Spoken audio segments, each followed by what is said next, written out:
ಇಂದು ಭಾರತ ಮಾತ್ರವಲ್ಲದೆ ಇಡೀ ಪ್ರಪಂಚವೇ ನರೇಂದ್ರ ಮೋದಿಯವರತ್ತ ನೋಡುತ್ತಿದೆ. ವಿಶ್ವದ ಅತಿದೊಡ್ಡ ಪಕ್ಷವಾಗಿ ಹೊರಹೊಮ್ಮಿರುವ ಬಿಜೆಪಿಯ ನಾಯಕರ ಬಗ್ಗೆ ಕೀಳು ಮಟ್ಟದ ವ್ಯಕ್ತಿ ನಿಂದನೆ ಮಾಡುವುದು ಅಕ್ಷಮ್ಯ ಎಂದು ಬಿಜೆಪಿ ಮಂಡಲ ಅಧ್ಯಕ್ಷ ರೋಣೂರು ಆರ್.ಎನ್. ಚಂದ್ರಶೇಖರ್ ಕಿಡಿಕಾರಿದ್ದಾರೆ. ಕೋಲಾರ ಜಿಲ್ಲೆಯ ಶ್ರೀನಿವಾಸಪುರ ತಾಲೂಕಿನ ರೋಣೂರು ಗ್ರಾಮದ ಶ್ರೀ ಲಕ್ಷ್ಮೀ ವೆಂಕಟರಮಣ ಸ್ವಾಮಿ ದೇವಾಲಯದ ಆವರಣದಲ್ಲಿ ಸೋಮವಾರ ಆಯೋಜಿಸಿದ್ದ ಪತ್ರಿಕಾಗೋಷ್ಠಿಯಲ್ಲಿ ಅವರು ಮಾತನಾಡಿದರು. ಭಾನುವಾರ ರಾಯಲ್ಪಾಡು ಗ್ರಾಮದಲ್ಲಿ ಯುವ ಕಾಂಗ್ರೆಸ್ ಹಮ್ಮಿಕೊಂಡಿದ್ದ ಪ್ರತಿಭಟನೆಯಲ್ಲಿ ಪ್ರಧಾನಿ ಮೋದಿ ವಿರುದ್ಧದ ವೈಯಕ್ತಿಕ ನಿಂದನೆಯನ್ನ ಅವರು ತೀವ್ರವಾಗಿ ಖಂಡಿಸಿದರು. ಬಡ ಕುಟುಂಬದಿಂದ ಬಂದ ಮೋದಿ ಅವರು ದಶಕಗಳ ಕಾಲ ಮುಖ್ಯಮಂತ್ರಿಯಾಗಿ ಮತ್ತು 12 ವರ್ಷಗಳಿಂದ ಪ್ರಧಾನಿಯಾಗಿ ನಿಷ್ಕಳಂಕ ಸೇವೆ ಸಲ್ಲಿಸುತ್ತಿದ್ದಾರೆ.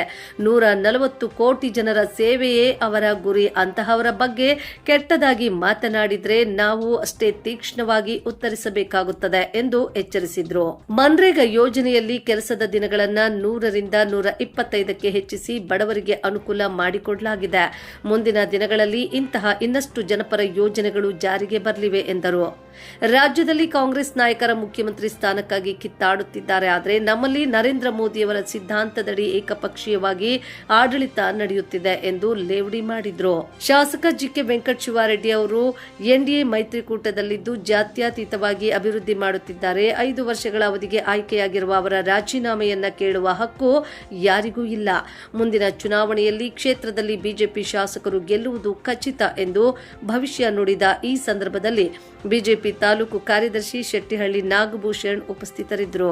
ನಡೆದಂತಹ ರಾಯಲ್ಪಾಡ್ನಲ್ಲಿ ಯುವ ಮೋರ್ಚಾ ವತಿಯಿಂದ ಪ್ರತಿಭಟನೆಗೆ ಒಂದು ವಿಷಯಕ್ಕೆ ಅವರಿಗೆ ತಿಳಿಸೋದೇನೆಂದರೆ, ಯಾವುದೇ ಕಾರಣಕ್ಕೂ ಭಾರತೀಯ ಜನತಾ ಪಕ್ಷ ಮತ್ತು ನರೇಂದ್ರ ಮೋದಿಜಿ ಇಡೀ ಭಾರತ ಅವ್ರ ಜೊತೆಗೆ ನಿಂತಿದೆ.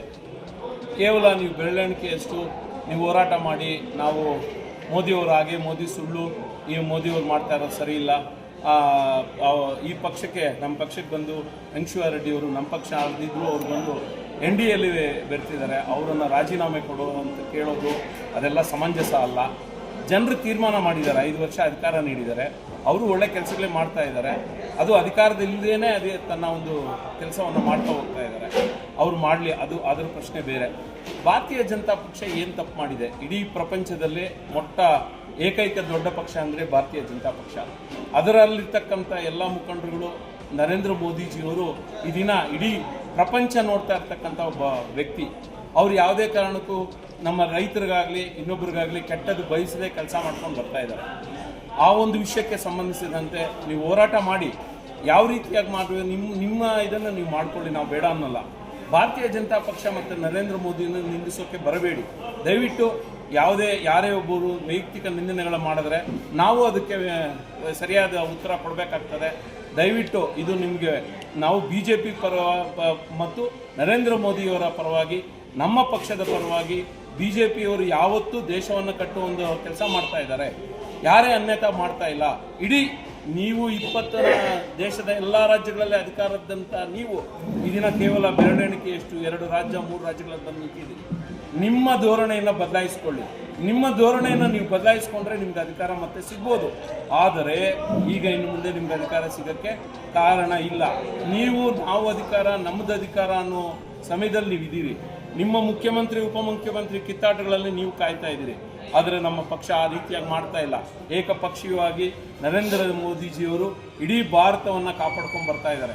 ಅವರ ಒಂದು ಸಿದ್ಧಾಂತ ಎಲ್ಲರಿಗೂ ಇಷ್ಟಪಡುವಂಥ ಸಿದ್ಧಾಂತ ಆಗಿದೆ. ದಯವಿಟ್ಟು ಯಾವುದೇ ಒಬ್ಬ ಈ ಶ್ರೀನಿವಾಸಪುರ ತಾಲೂಕಿನಲ್ಲಿ ಈ ಕಾರ್ಯಕ್ಷೇತ್ರದಲ್ಲಿ ನಿಮ್ಮ ಪಕ್ಷದಲ್ಲಿ ನೀವು ಕೆಲಸ ಮಾಡ್ಕೊಂಡು ಹೋಗಿ. ಭಾರತೀಯ ಜನತಾ ಪಕ್ಷ ಮತ್ತು ನರೇಂದ್ರ ಮೋದಿಜಿಯವನ್ನ ತೆಗಳಕ್ಕೆ ಬರಬೇಡಿ.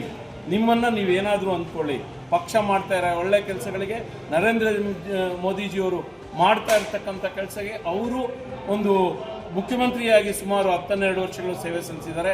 ಈಗ ಭಾರತದ ಪ್ರಧಾನಮಂತ್ರಿಯಾಗಿ 12 ವರ್ಷ ಸೇವೆ ಸಲ್ಲಿಸ್ತಾ ಇದ್ದಾರೆ. ಅವರನ್ನು ಯಾರು ಬೆರಳೆತ್ತಿ ತೋರಿಸಿದಂಥ ನಾಯಕರುಗಳಿಲ್ಲ. ಕೇವಲ ನಿಮ್ಮ ನಾಯಕರ ಬಗ್ಗೆ ನೀವೇನಾದರೂ ಮಾಡ್ಕೊಳ್ಳಿ, ಹೊಗಳ್ಕೊಳ್ರಿ.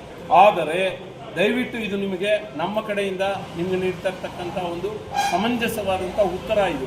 ದಯವಿಟ್ಟು ಯಾವುದೇ ಕಾರಣಕ್ಕೆ ನರೇಂದ್ರ ಮೋದಿಜಿ ಆಗಲಿ ಭಾರತೀಯ ಜನತಾ ಪಕ್ಷವನ್ನಾಗಲಿ ತೆಗಳಕ್ಕೆ ಹೋಗಬೇಡಿ. ಕೇವಲ 2 ವರ್ಷ ನೀವು 2-2.5 ವರ್ಷ ನೀವು ಸರ್ಕಾರ ಮಾಡಿದಿರಿ. ಖಾಲಿ ನೀವು ಮಾಡಿರೋದು 70 ವರ್ಷ ಕಾಂಗ್ರೆಸ್ ಸರ್ಕಾರ ಮಾಡಿದ್ರು ಏನು ಕಾರ್ಯಕ್ರಮಗಳು ಆಗಿರಲಿಲ್ಲ. ಎಲ್ಲ ಒಂದು ಕುಟುಂಬ ಒಂದೇ ಇದರಲ್ಲಿ ಹೋಯಿತು. ಆದರೆ ಈಗಿನ ನರೇಂದ್ರ ಮೋದಿಜಿ ಒಂದು ಬಡ ಕುಟುಂಬದಲ್ಲಿ ಒಟ್ಟು ಮಧ್ಯವರ್ಗದಿಂದ ಬಂದು OBC ಮುಖಾಂತರ ಈ ದೇಶವನ್ನು ಆಳ್ತಾ ಇದ್ದಾರೆ. ಅವ್ರು ಯಾವುದೇ ತನ ಹಿಂದೂ ಮುಂದು ಏನೂ ಇಲ್ಲ, ದೇಶನೇ ಅವರಿಗೆ ಎಲ್ಲ ಒಂದು 140 ಕೋಟಿ ಜನರ ಪರವಾಗಿ ಕೆಲಸ ಮಾಡ್ತಾ ಇದ್ದಾರೆ. ದಯವಿಟ್ಟು ಅವ್ರ ಬಗ್ಗೆ ನೀವು ಯಾವುದೇ ಒಂದು ಇನ್ನು ಮುಂದೆ ಅವರ ಬಗ್ಗೆ ಕೆಟ್ಟದಾಗಿ ಮಾತಾಡಬೇಡಿ. ಕೆಟ್ಟದಾಗಿ ಮಾತಾಡಿದ್ರೆ ನಾವು ನಿಮಗೆ ನೇರ ಕೆಟ್ಟ ಉತ್ತರಗಳನ್ನು ಕೊಡಬೇಕಾಗ್ತದೆ. ಇದು ನಿಮಗೆ ನಮ್ಮ ಕಡೆಯಿಂದ ಬರ್ತಾ ಇರ್ತಕ್ಕಂಥ ಉತ್ತರ. ದಯವಿಟ್ಟು ಯಾವುದೇ ಕಾರಣಕ್ಕೂ ನಮ್ಮ ಪಕ್ಷ ಮತ್ತು ನರೇಂದ್ರ ಮೋದಿಜಿ ನಮ್ಮ ಒಂದು ವಿಷಯಕ್ಕೆ ನೀವು ಬರಬೇಡಿ ಅಂತ ಹೇಳ್ತಾ, ನಿಮ್ಮಲ್ಲಿ ಎಲ್ಲರಲ್ಲಿ ನೀವು ಕಾಂಗ್ರೆಸ್ಸು ನಿಮ್ಮನ್ನೇನಾದರೂ ನೀವು ಇದು ಮಾಡ್ಕೊಳ್ಳಿ, ಭಾರತೀಯ ಜನತಾ ಪಕ್ಷದ ಕಡೆ ನೀವು ಬರಬೇಡಿ. ನಾವು ನಿಮಗೆ ಉತ್ತರ ಕೊಡೋದಕ್ಕೂ ಆಗಲ್ಲ. ಯಾಕೆಂದರೆ ನೀವು ನಮ್ಮ ಒಂದು ಇದರ ಪರವಾಗಿ ಇಲ್ಲ, ನೀವು ಕೇವಲ ಇದ್ದೀರಿ. ಆದರೆ ಶ್ರೀನಿವಾಸಪುರ ತಾಲೂಕು ಮುಂದೊಂದು ದಿನ ಅಧಿಕಾರಕ್ಕೆ ಭಾರತೀಯ ಜನತಾ ಪಕ್ಷ ಬರುತ್ತೆ. ಇಲ್ಲಿನ ಭಾರತೀಯ ಜನತಾ ಪಕ್ಷದ ಶಾಸಕರು ನಮ್ಮ ದೇಶವನ್ನು ಆಳ್ತಾರೆ. ಅದೇ ರೀತಿಯಾಗಿ NREG ಬಗ್ಗೆ ನಾವೇನು ಚಕಾರ ಎತ್ತಿಲ್ಲ. NREGಗೆ ಹೆಸರು ಬದಲಾವಣೆ ಆಗಿದೆ. VBG ರಾಮ್ಜಿ ಅಂದರೆ ವಿಕಸಿತ ಭಾರತ, ಆ ಒಂದು ಕಾರ್ಯಕ್ರಮಗಳನ್ನು ರೂಢಿಸಿಕೊಂಡು ಮಾಡಿರ್ತಕ್ಕಂಥ ಒಂದು NREG ಕಾರ್ಯಕ್ರಮನ VBG ಬದಲಾವಣೆ ಆಗಿದೆ. 100 ದಿನಗಳು ಕೊಡ್ತಾ ಇರ್ತಕ್ಕಂಥ ಕಾರ್ಯಕ್ರಮವನ್ನು ನರೇಂದ್ರ ಮೋದಿಜಿಯವರು ಬಡವರಿಗಾಗಿ 125 ದಿನಗಳನ್ನು ಕೊಡ್ತಾ ಇದ್ದಾರೆ. ಪ್ರತಿಯೊಬ್ಬ ಜಾಬ್ ಕಾರ್ಡ್ ಇಟ್ಕೊಂಡೋದ್ರೆ ಕೆಲಸ ಸಿಗುತ್ತೆ ಅಂತ ಒಂದು ಕಾರ್ಯಕ್ರಮಗಳನ್ನು ರೂಢಿಸ್ಕೊಂಡು ಬಂದಿದ್ದಾರೆ. ದಯವಿಟ್ಟು ಭಾರತೀಯ ಜನತಾ ಪಕ್ಷ ಮತ್ತು ನರೇಂದ್ರ ಮೋದಿಜಿಯವರು ದೇಶಕ್ಕಾಗಿ ಒಳ್ಳೆಯ ಕೆಲಸಗಳನ್ನು ಮಾಡ್ತಾ ಇದ್ದಾರೆ ಅಂತ ಹೇಳಿ ಈ ಮುಖಾಂತರ ಅವರಿಗೆ ಉತ್ತರ ನೀಡ್ತಾರೆ.